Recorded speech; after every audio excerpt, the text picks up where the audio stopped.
الرحمن الرحیم۔ بےحد معزز خواتین و حضرات،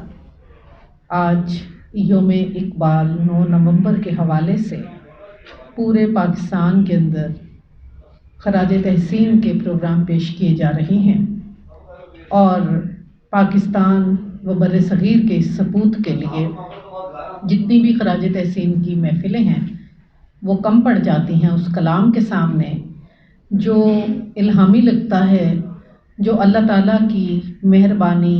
اللہ تعالیٰ کی قدرت کے بغیر ممکن ہی نہیں ہے۔ شعراء بے شمار ہوئے اور بہت عمدہ شعراء بر صغیر کی سرزمین پر پیدا ہوئے، ایسے شعراء جنہیں افغانستان، ایران اور پاکستان میں اور بھارت بھی جس کو اپنا تسلیم کرتا ہے، کیونکہ جہاں جہاں اردو بولی اور سمجھی جاتی ہے وہاں پہ ایک نام پہنچا ہوا ہے، حضرت علامہ محمد اقبال۔ اقبال کے حوالے سے محض اتنا ہی نہیں، جرمنی کی گلیوں میں چلتے ہوئے چلے جائیں تو آپ کو کوئی گلی میونخ میں ان سے وابستہ نظر آ جاتی ہے، کوئی انسٹیٹیوشن اقبال کی فکری، نثری، ان کی تحقیق کے حوالے سے، اینا میری شمل کے حوالے سے دکھائی دے جاتا ہے۔ دنیا بھر میں اقبال کا نام ہمارے لیے باعث عزت ہے، باعث افتخار ہے، اور دنیا بھر میں جہاں لوگ اپنے رہنماؤں سے پہچانے جاتے ہیں، اپنی فتوحات سے پہچانے جاتے ہیں، ہم خوش قسمت ہیں کہ ہم اس شاعر سے پہچانے جاتے ہیں جو پوری دنیا میں جب ان کا انتقال ہوا تو 3 ملکوں میں یہ اختلاف تھا کہ سنگ سرخ ہمارے ملک کا لگے گا۔ افغانستان، پاکستان کا علاقہ، بھارت اور ایران، تینوں ملک یہ چاہتے تھے کہ ان کے مقبرے کے اوپر ان کا سنگ سرخ لگایا جائے۔ وہ دنیا جہاں پہ آپ کو زندوں میں تسلیم نہیں کیا جاتا، وہ دنیا جہاں میں آپ کو مرنے کے بعد اپنے یاد نہیں کرتے، ایک ایسی شخصیت کا پیدا ہو جانا جو خواب اپنے لیے نہیں دیکھتے، جو اپنی قوم کے لیے خواب دیکھتے ہیں اور جن کی سوچ کی سرحدیں کوئی نہیں ہیں، اور جو بلا مبالغہ مسلمانوں کی مملکت وہاں تک دیکھتے ہیں جہاں تک مسلمان اور کلمہ گو رہتے ہیں۔ ایسے بڑے ذہن کے لیے آج ہم سب یہاں اکٹھے ہوئے ہیں۔ ہم خوش قسمت ہیں، ہم خوش قسمت ہیں کہ وہ مرد مومن، پاکستان کا خواب دیکھنے والا شخص، قائد اعظم کو بھی منا کر لے کر آیا، وہ شخص جو سیالکوٹ کی سرزمین پر پیدا ہوا۔ اور مزید خوش بختی یہ کہ میں اپنی اس نسبت پہ بہت خندہ رہتی ہوں کہ مجھے بھی نسبت اس خاک سے ہے، میرا جنم بھی سیالکوٹ میں ہوا، اور خواتین سارا بچپن میرا جو اور ہم سب اسٹوڈنٹس کا ہمیں وہ شارٹ کٹ پڑتا تھا تو 2 دروازے میں حضرت علامہ محمد اقبال کا گھر تھا، تو وہاں سے ہم گزر کے ڈاکٹر صاحب جایا کرتے تھے۔ اور وہ زمانہ نہیں تھا جب بچوں کو یہ کہا جاتا تھا کہ آپ بچوں جاؤ، گھروں کے دروازے کوئی بند ہوتے ہیں، دروازے کھلے تھے اور ایک پھٹا سا لگا ہوتا تھا اور اس کے پیچھے 3-4 دروازے تھے اور سامنے دکانیں ہوا کرتی تھیں، اور لوگ وہاں پہ کہتے تھے کہ نور محمد کے بیٹے نے بڑا نام کمایا ہے، اور وہ ٹوپیاں بنتے تھے اور والدہ ان کی بڑی دیندار تھی اور پورے علاقے میں ان کی بہت زیادہ عزت تھی، اور لوگ کہتے تھے کہ انجمن حمایت اسلام کے مشاعرے میں پہلی مرتبہ ان کے والد نے جب انہیں نظم پڑھتے دیکھا تو وہ زارو قطار رو رہے تھے۔ تو وہ روحانیت، وہ محبت، وہ اعلیٰ اقدار ان کی شاعری میں جس طرح منتقل ہوئیں، اس پہ سب سے زیادہ دبستان لکھنؤ اور دبستان دہلی کو حیرت تھی کہ پنجاب کا ایک شخص جو پنجاب کے لیے فخر ہے، پنجاب کا ایک شخص ایسی اردو لکھتا ہے، ایسی اردو بولتا ہے، فارسی دان بھی حیران ہیں اس پر، عربی لکھنے والے بھی حیران ہیں، اس کو اردو لکھنے والے سند کا درجہ دیتے ہیں، اور تمام زندگی اہل زبان ان لوگوں کے لیے جو شاعری کو اپنا ساسا سمجھتے تھے، اقبال ان کی شاعری کے راستے میں سنگ میل بن کر کھڑے رہیں گے۔ اور یہ ہمارا فخر ہے کہ پنجاب میں سب سے عمدہ اردو لکھی گئی، پنجاب میں سب سے عمدہ اردو شاعری کی گئی۔ ہم اقبال کے لیے دعا گو ہیں اور ہم ان کا قرض کبھی نہیں چکا سکتے۔ چند اشعار ان کے پڑھتے ہوئے میں محفل کا آغاز کرنا چاہوں گی۔ گیسوئے تابدار کو اور بھی تابدار کر، ہوش و خرد شکار کر، قلب و نظر شکار کر، عشق بھی ہو حجاب میں، حسن بھی ہو حجاب میں، یا تو خود آشکار ہو یا مجھے آشکار کر۔ نغمہ نوبہار اگر میرے نصیب میں نہ ہو، اس دم نیم سوز کو طائر کے بہار کر۔ باغ بہشت سے مجھے حکم سفر دیا تھا کیوں، کار جہاں دراز ہے اب میرا انتظار کر۔ یہ شوخی، یہ دلبری، یہ انداز، یہ اقبال کو نصیب ہے۔ اور اقبال اپنی نظموں میں بھی یہیں تک نہیں ہے، وہ جب ماں بچے کو گود میں اٹھاتی ہے تو میں سوچتی رہتی تھی کہ وہ ماموں کو جو وہ کہتی ہے کہ یہ چندہ ماموں ہے، تو اس پہ وہ بچہ جو ہے وہ حیرت سے ماں کی گود میں دیکھتا ہے اور کہتا ہے کہ وہ پھٹے بادل میں بے آواز پا اس کا سفر، دیکھتا رہنا میرے کوہ صحرا کی خبر، دیکھتا رہنا وہ میرا کوہ صحرا کی خبر، اور وہ حیرت دروغ مصلحت آمیز پر کہ یہ چاند نہیں یہ تمہارے ماموں ہیں۔ تو ایک جو دلکش فضا قائم ہوئی، جو 57 کے بعد جو حالات تھے برِ صغیر کے، اقبال کی سب سے بڑی قربانی یہ ہے کہ وہ چاہتے تو وہ رومانٹک غزلیں لکھتے رہتے اور اپنے دل کی ایک تمنا جو ہوتی ہے، ایک نارسائی ہوتی ہے، ہر شاعر کا شوق ہوتا ہے، لیکن ان کا تمام کلام، انہوں نے اپنے تمام کلام کو، اپنے قلم کو انہوں نے لوگوں کے لیے، لوگوں میں وین پیدا کرنے کے لیے، وہ وین نہیں جس کی آج کل بات کی جاتی ہے، ایک نظریہ پیدا کرنے کے لیے، ایک ایسی دھرتی جہاں پہ صوفی کہہ رہا تھا کہ میں کو مٹا دینا چاہیے، اس دھرتی پہ خودی کا درس دیا۔ کیونکہ ہمایوں کے مقبرے میں چھپنے والے بادشاہوں سے لے کر دیگر نوابین کے اس وقت جو حالات تھے، اس میں مسلمانوں کی سیلف کو امپروو کرنا اور ان کو بوسٹ کرنا وہ اس قدر ضروری تھا کہ جس کا نتیجہ آج آپ کے سامنے پاکستان کی صورت میں، ہمیں لاکھ برائیاں ہوں گی لیکن ہم میں احساس کمتری نہیں ہے، اور یہ خود اعتمادی، یہ اعتماد اور یہ انا اور یہ خودی کا درس ہمیں حضرت علامہ محمد اقبال نے دیا۔ میں بڑی محبت کے ساتھ آج کے مہمان خصوصی جناب ڈاکٹر ریاض مجید، جو پاکستان میں اپنے طور عشق محمد میں اور ثنائے رسول میں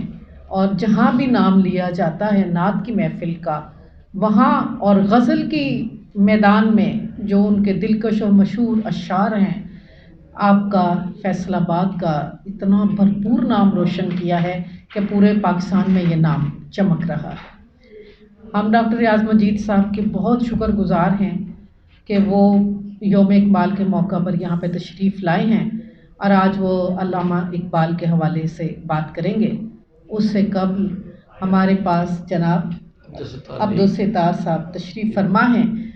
ان کی زندگی یوں تو دیگر محکموں میں گزری ہے اور کئی ملکوں میں، اور اقبال کے حوالے سے ان کا بہت مطالعہ ہے،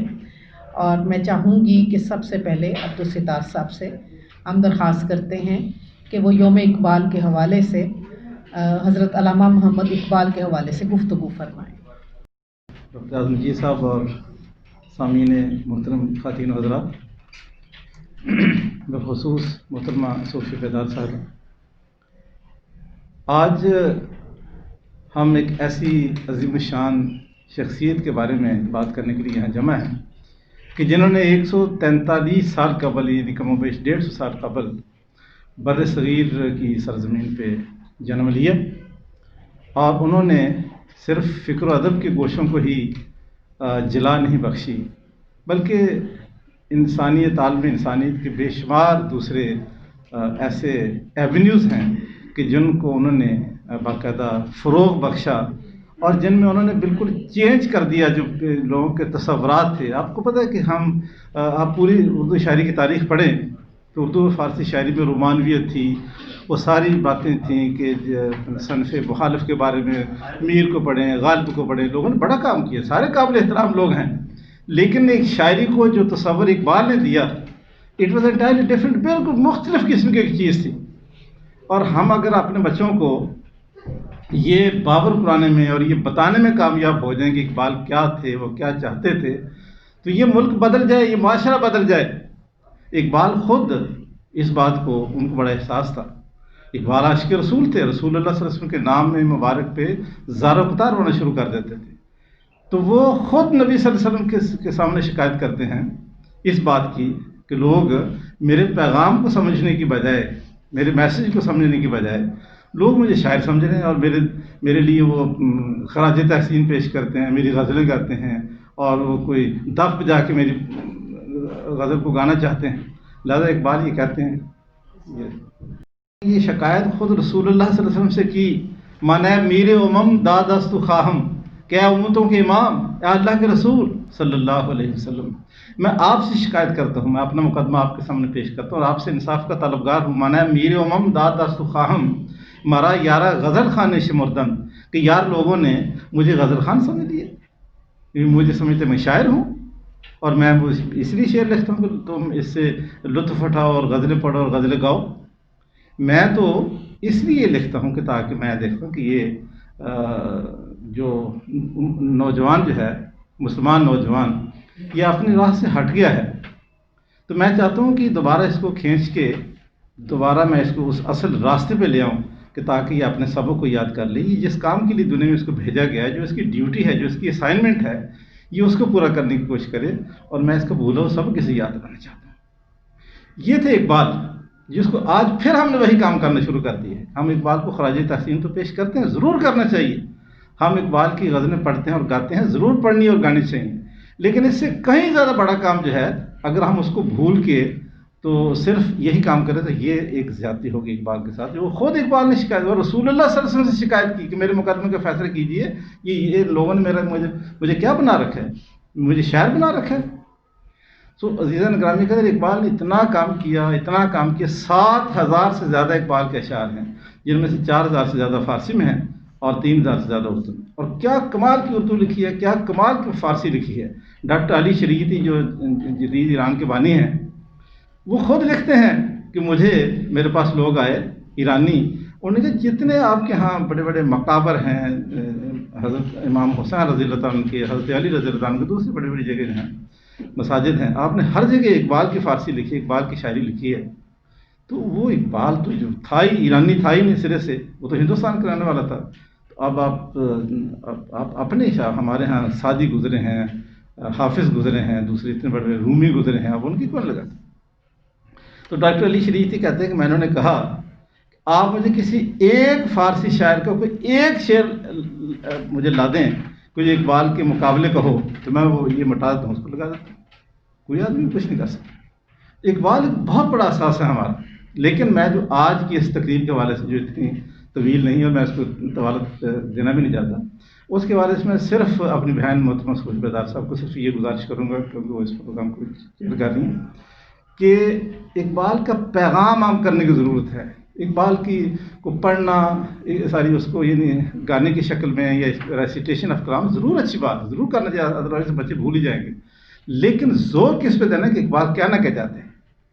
اقبال کا میسج کیا ہے. اقبال امید کے شاعر ہیں، اقبال نے ہمیں امید لائی ہے، نہیں ہے نا امید اقبال اپنی کشتی ویران سے، ذرا نم ہو تو یہ مٹی بڑی زرخیز ہے ساقی.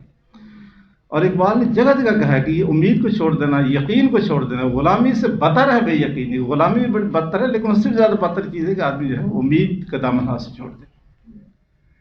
اقبال نے خودی کا تصور ہمیں دیا، اقبال نے آزادی کا تصور ہمیں دیا، اور کہا کہ آزاد، اگر کوئی آدمی آزاد نہیں ہے تو قابل اعتماد ہی نہیں ہے، بھروسہ کر نہیں سکتے غلاموں کی بصیرت پر. غلاموں کی تو ویژن ہی کوئی نہیں ہے کہ دنیا میں فقط مردان حر کی آنکھ ہے بینا.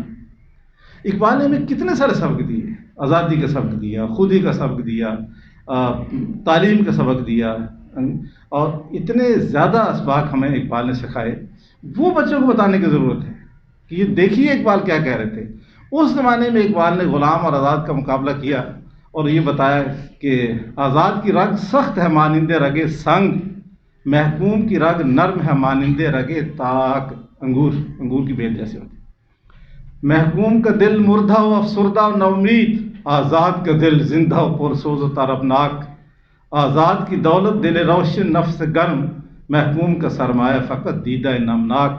اور محکوم ہے بیگانہ اخلاص و مروت، ہر چند کے منطق کی دلیلوں میں ہے چالاک۔ اور ممکن نہیں محکوم ہو آزاد کا ہمدوش، یہ بندہ افلاک ہے وہ خواجہ افلاک۔ یہ بتایا کہ صوفی اور ملا کہتے ہیں، آپ تصور کیجئے، وہ ساری قوم جیسے ہماری بہن صوفی بیدار کہہ رہی تھیں کہ صوفی کیا تصور دے رہے تھے کہ اپنی میں ختم کر دو، انانیت ختم کر دو، اپنے آپ کو مار دو۔ اقبال نے کہا تمہارے اندر جو میں ہے، جو انانیت ہے، وہی تو تمہاری شخصیت ہے